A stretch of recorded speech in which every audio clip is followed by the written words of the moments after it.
Hello student of class 7। Last chapter हमारा civics का complete हो चुका था। हमें अप टू जून तक के सिलेबस के अकॉर्डिंगली सिविक्स के 2 चैप्टर्स को पढ़ने हैं। ये रहा हमारा चैप्टर 2 जो कि आपका दिया हुआ है क्या, institutional representations of democracy. Democracy का मीनिंग हम लोग लास्ट वीडियो में बताए थे, प्रजातंत्र।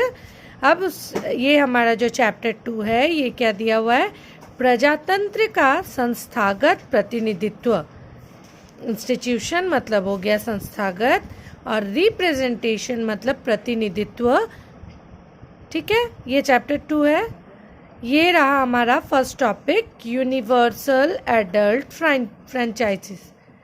इसका मीनिंग हो जाता है सार्वभौमिक वयस्क मताधिकार। इन मॉडर्न डेमोक्रेसी, अभी के डेमोक्रेसीज में, people elect their representative to the legislature which make law for them. ये मॉडर्न डेमोक्रेसी में लोग अपने जो भी प्रतिनिधित्व है उनको क्या विधानसभा के द्वारा क्या वोट करके चुनते हैं। They can be no democratic government without election. बिना इलेक्शन के कोई भी सरकार नहीं बनाया जा सकता है। ये सरकार का जितने भी होल्डर्स जो लोग काम करते हैं हमारे लिए, वो चूजन बाय द पीपल, वो हम लोगों के द्वारा ही चूज किए जाते हैं। सेवरल रिवॉल्यूशन मतलब हो जाता है क्रांति। Several revolution like the glorious revolution in Britain की ग्लोरियस क्रांति, फ्रांस के फ्रेंच रिवॉल्यूशन, फ्रेंच क्रांति, एंड द अमेरिकन वार, जो लोग अमेरिकन योद्धा लोग हैं, of independence paved way for democratic revolution all over the world. ठीक है। In England women got the right to vote only as late as 1918 after a long struggle. जैसे हम लोग पिछले चैप्टर में भी पढ़े थे कि वुमेन को वोट देने का अधिकार नहीं था, यहाँ 1918 के बाद आफ्टर अ लॉन्ग स्ट्रगल, बहुत मेहनत के बाद औरतों को भी वोट देने का अधिकार मिला। यूनिवर्सल एडल्ट फ्रेंचाइजिस मीन्स होता है, ये इसका मतलब होता है that all adult citizen of country are granted the right to vote without any discrimination on the basis of caste, creed, religion, race, language और sex। इसका यूनिवर्सल एडल्ट फ्रेंचाइजिस का मतलब होता है कि हमारे देश में हर एडल्ट सिटीजन्स उन्हें बोला जाता है, 18 ईयर्स के अबव जिसका ही रहता है उन्हें बोला जाता है एडल्ट सिटीजन के रूप में।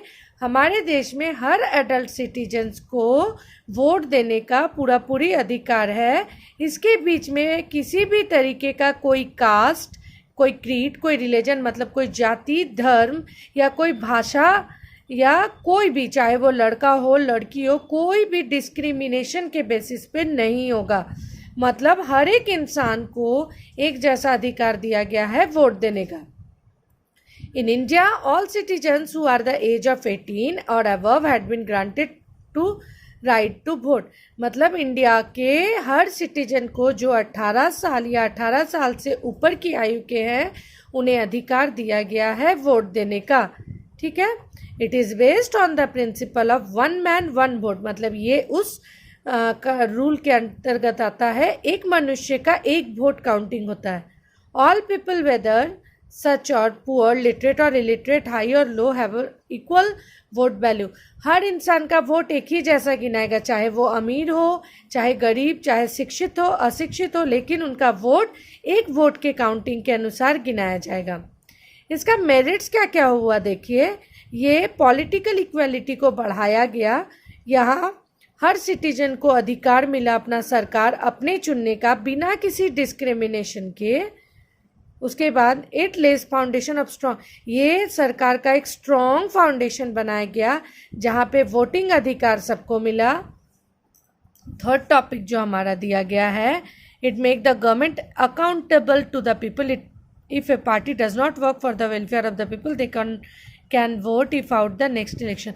अगर कोई व्यक्ति अपने पार्टी के अनुसार काम को अच्छी तरीके से नहीं कर पाता है या नहीं करता है तो अगले इलेक्शन में हम लोग के पास पूरी स्वाधीनता है कि हम लोग उन्हें पार्टी से निकाल सके।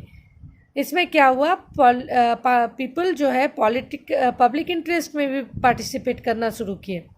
अब नेक्स्ट टॉपिक हमारा जो है वो है इलेक्शन। टॉपिक काफ़ी बड़ा है। देखिए, इलेक्शंस को की फीचर्स बोला जाता है डेमोक्रेसी का। ये बेसिकली कंपटीशन पे बेस्ड रहता है दो पार्टीज़ के बीच में या दो से ज़्यादा पार्टीज़ के बीच में भी, जहाँ पे सिटीजन्स मतलब हम लोग सपोर्ट करते हैं उन्हें और उनको जीत के रास्ते पे ले जाने के लिए वोट करते हैं। ये भी 3 टाइप का इलेक्शन होता है। एक होता है जनरल इलेक्शन, एक होता है बाई इलेक्शन और एक होता है mid term election. General election वो होता है जो पूरे देश के लिए या पूरे स्टेट के लिए किया जाता है, जो विधानसभा के द्वारा होता है। The country wide election are also called, ये पार्लियामेंट और लोकसभा इलेक्शन भी कहा जाता है। And the state wide election भी, जो हमारे हर स्टेट के अकॉर्डिंगली किया होता है। इसे असेंबली और विधानसभा इलेक्शन भी हम लोग कहते हैं। ये हर 5 साल में होता है। और इन केस ऑफ रेजिग्नेशंस और death of any member of parliament, अगर कोई रेजिग्नेशन मतलब कोई इस्तीफा दे देता है या किसी की मृत्यु हो जाती है before completion of his term, मतलब उसके जो अवधि उसके लिए निर्धारित किया जाता है उसके पहले अगर किसी की डेथ हो जाती है या कोई रिज़ाइन कर देता है, election are held in that constitution to fit the particular seat. उसी समय फिर से इलेक्शन होता है और जो सीट खाली हुआ है उस सीट को फिर से फुलफिल किया जाता है। ठीक, इसी इलेक्शन को हम लोग बाई इलेक्शन कहते हैं। उसके बाद the person elected by by election serve only the remaining period.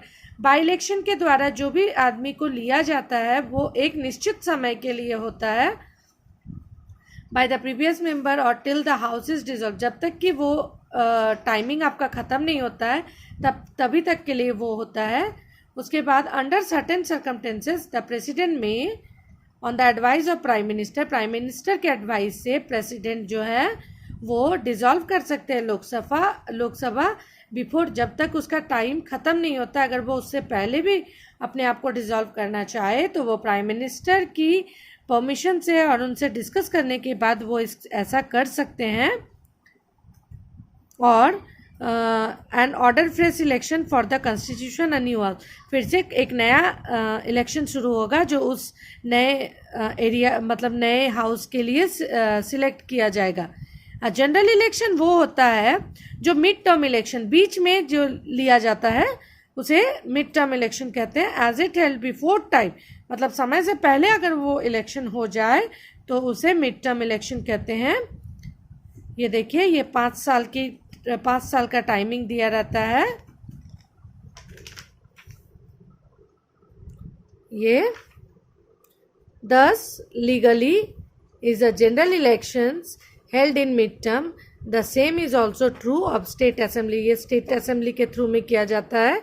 उसके बाद जो नेक्स्ट टॉपिक है वो हम लोग आपको नेक्स्ट वीडियो में बताएंगे। ठीक है, आज इतना ही बताते हैं। Okay, till then bye and wait for the next video.